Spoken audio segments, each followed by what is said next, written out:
दिल्ली विधानसभा चुनाव 2025 में आम आदमी पार्टी की हार के बाद दिल्ली की मुख्यमंत्री आतिशी मार्लेना ने आज उपराज्यपाल वीके से मुलाकात करके अपना इस्तीफा सौंप दिया है। अरविंद केजरीवाल के द्वारा मुख्यमंत्री पद छोड़ने के बाद उन्होंने पिछले साल 21 सितंबर को दिल्ली की मुख्यमंत्री पद की शपथ ली थी। हालांकि उनका कार्यकाल महज 4.5 महीने का रहा। अब देखिए, आम आदमी पार्टी के हाथों से दिल्ली की सत्ता गई। दिल्ली के विधानसभा चुनाव में सिर्फ आम आदमी पार्टी को ही सत्ता नहीं गंवानी पड़ी, बल्कि अरविंद केजरीवाल और मनीष सिसोदिया ने भी अपनी अपनी सीटें गंवा दी हैं। अन्ना आंदोलन से सियासी पिच पर उतरे अरविंद केजरीवाल अपने पहले ही चुनावी डेब्यू मैच से सत्ता के बाजीगर बनकर उभरे थे। पिछले 1 दशक में आम आदमी पार्टी ने दिल्ली के साथ पंजाब में बहुमत की सरकार बनाने के साथ राष्ट्रीय पार्टी बनने का सफर पूरा किया, लेकिन इस बार दिल्ली की सियासत में चौका लगाने से चूक गई।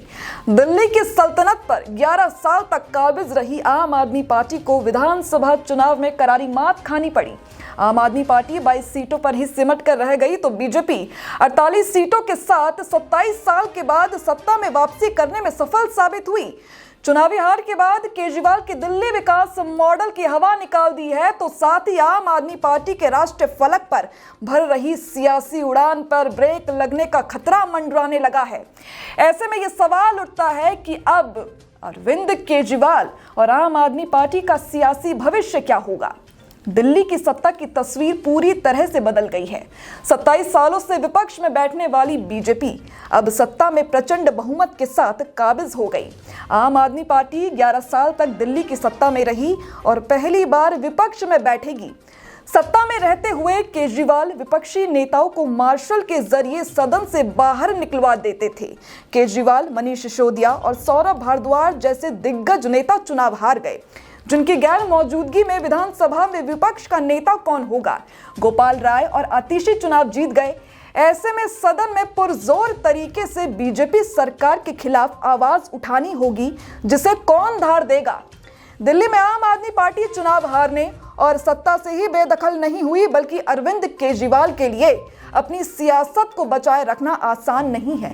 इसका असर यह है कि दिल्ली के विकास मॉडल को पूरे देश में केजरीवाल सर्वश्रेष्ठ बताते रहे हैं, उसे दिल्ली में अगर आम आदमी पार्टी को करारी मात खानी पड़ी, ऐसे में अब उनके विकास मॉडल पर भी सवाल खड़े होंगे। केजरीवाल की पूरी राजनीति जिस विकास मॉडल पर खड़ी हुई है, वो अब विपक्ष के सवालिया निशाने पर खड़ी नजर आएगी। दिल्ली में सिर्फ आम आदमी पार्टी ही चुनाव नहीं हारी, बल्कि अरविंद केजरीवाल ने भी अपनी सीट गंवा दी है। ये केजरीवाल के लिए एक बड़ा व्यक्तिगत झटका है, जिससे राजनीति में उनके भविष्य को लेकर भी सवाल उठ सकते हैं। दिल्ली का असर पंजाब की सियासत पर भी पड़ेगा। इसके अलावा राष्ट्रीय स्तर पर पार्टी के विस्तार को लेकर अरविंद केजरीवाल की योजना को झटका लगेगा। इंडिया गठबंधन के जो दल कांग्रेस के बजाय आम आदमी पार्टी के साथ खड़े थे, वो फिर से दूरी बनाते नजर आएंगे। अब दिल्ली की सत्ता गंवाने के बाद अरविंद केजरीवाल विपक्ष के निशाने पर होंगे। दिल्ली आपका मुख्यालय है, यहीं से पार्टी लॉन्च हुई, इसीलिए यहां पर चुनाव हारना बड़ा झटका है। दिल्ली मॉडल के सहारे ही आम आदमी पार्टी दूसरे राज्य में जा रही है। पंजाब और गुजरात में उन्हें सफलता भी मिली।